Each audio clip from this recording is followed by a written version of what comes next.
If you got married in ancient Babylon, it wasn't about love. It was about law. Nearly 4,000 years ago, marriage was not just a ceremony, it was a legal contract enforced by one of the earliest written law codes in human history. And if you broke that contract, the consequences could change your life forever. Before we go further, imagine this, your marriage terms carved into clay, witnessed, recorded, and legally binding.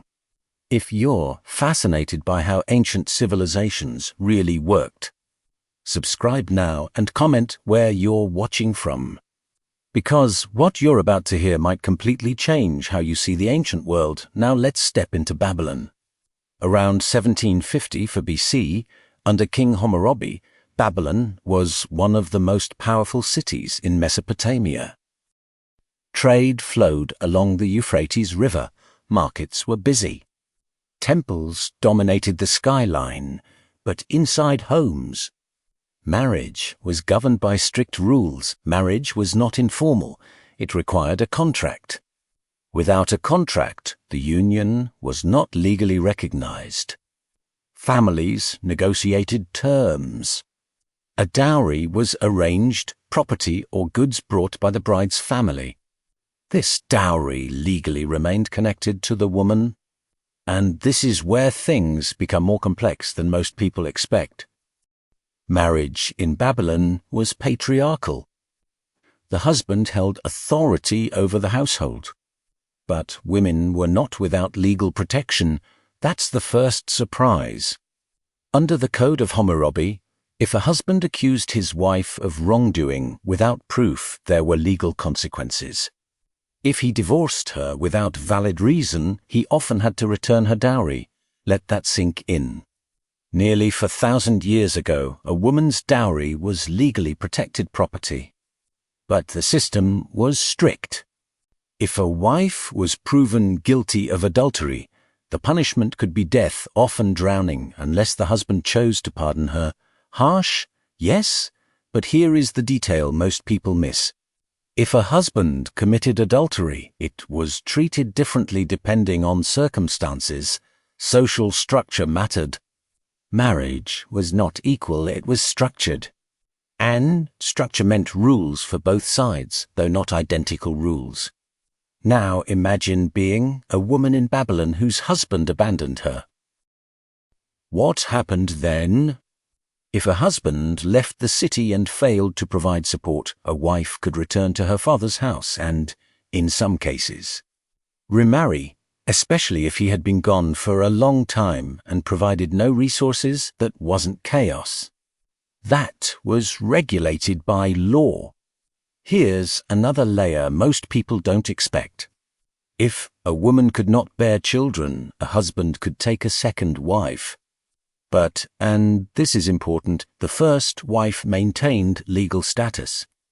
She could not simply be discarded. If she became ill, the husband was required to continue supporting her. That changes the narrative, doesn't it? Marriage wasn't romance. It was economic survival, lineage, inheritance, and property control. Children were central. If a wife bore children, her status within the household was strengthened. Inheritance laws clearly defined which children could inherit and how property would pass. Now, let's talk about divorce, because this is where things get intense. A man could initiate divorce, but it wasn't free. If he divorced a wife who had borne him children without just cause, he had to return her dowry and often provide ongoing support. If she had no children, he still had to return the dowry. Marriage was dissolvable, but not casually. And here's where the tension rises. If a woman was accused of neglecting her household or humiliating her husband, she could face severe consequences depending on proof. Evidence mattered. Witnesses mattered. Contracts mattered. Everything was recorded on clay tablets. This was not rumor-based justice. It was documented. Now pause and think about this.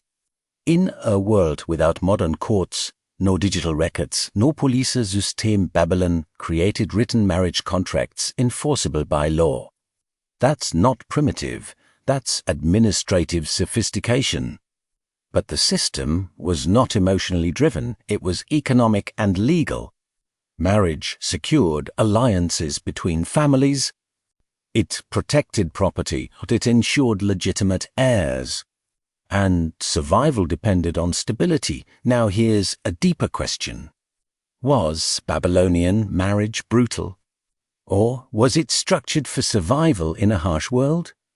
Because in Mesopotamia, agriculture depended on irrigation, flood cycles mattered. Economic stability was fragile, but marriage was part of that stability system. And here comes the final revelation most people misunderstand. Many assume women in ancient Babylon had no rights. But the Code of Hammurabi includes specific clauses protecting widows, regulating dowries, and limiting arbitrary divorce. That does not mean equality, but it does mean structure. Some women could own property, some could conduct business, some could initiate legal complaints. In fact, surviving tablets show women appearing in court records. That complicates the modern assumption of total powerlessness. Still, the system was male-dominated. Punishments for sexual misconduct were severe. Honor mattered, reputation mattered, and law enforced both. So what was marriage in ancient Babylon really like? It was not romantic, it was contractual, it was economic. It was regulated, it was sometimes protective, sometimes harsh, but always structured. Now imagine living in that world.